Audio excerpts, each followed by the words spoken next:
Let's talk now about early voting. C.R. Douglas is with us, a journalist who spent 20 years covering politics. He joins us from Seattle. C.R., is there a clear picture about this? Is there an advantage for either party when it comes to early voting?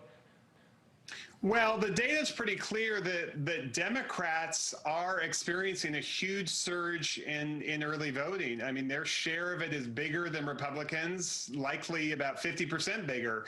Now, this is a trend reversal. I mean, normally Republicans are the ones that show up early, both by mail and in person. So it's a difference. Why the switch? Well, you know, those who track voting trends think President Trump's language probably is a big factor. I mean, listen, he has repeatedly criticized mail-in voting, arguing it's vulnerable to fraud and abuse. And so it's likely that many Republicans who support him are reacting to that and kind of following his lead and avoiding mail-in votes. So if that's the case, then the Democratic advantage here we're seeing in early voting, especially by mail, could definitely be offset by GOP voters who wait later to go to the polls, especially going on Election Day. What do you make of all the lines, CR, where people, in some cases, are waiting hours to vote? Why is that happening? Well, there are kind of some state-specific problems around the country, but I would point to two that are pretty common to all the lines we're seeing.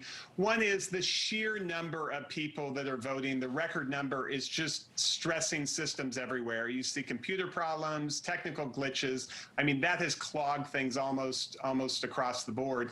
Second, I would point to COVID. Listen, this pandemic is slowing things down. I mean, for instance, just look at poll workers. I mean, they have to be farther apart from each other and farther apart from voters. And, you know, it's harder to move people through the system when that's the case. It's harder to answer questions fast. Fewer people allowed in polling buildings, sometimes fewer machines because they have to be socially distant. Now, the good news in all this is that states are reacting to these problems. States are course correcting, streamlining things. So I actually expect lines will shorten as we get closer. CR, I have a minute left, and I have two questions for you. Let's start with this one. Save me 30 seconds for each if you can. Is there an argument to be made about having a national voting system that makes this process more consistent? Well, listen, it is confusing and challenging to have 50 states with 50 different rules on, you know, signature verification and ballot deadlines and even drop box policy. But as attractive as a uniform system sounds, it would be probably unconstitutional. The Constitution gives great leeway to states to run elections as they see fit. So if you wanted to have one rule, you probably would have to have a constitutional amendment, and that is a heavy lift. Interesting. All right. And finally, what are you expecting on election night as far as counting ballots and results? Listen, I think it's going to be hard to declare a winner with a ton of certainty, and that is because of mail-in votes. When you have a record number of mail-in votes, it makes it harder. Most states just don't count them as fast as they do poll votes.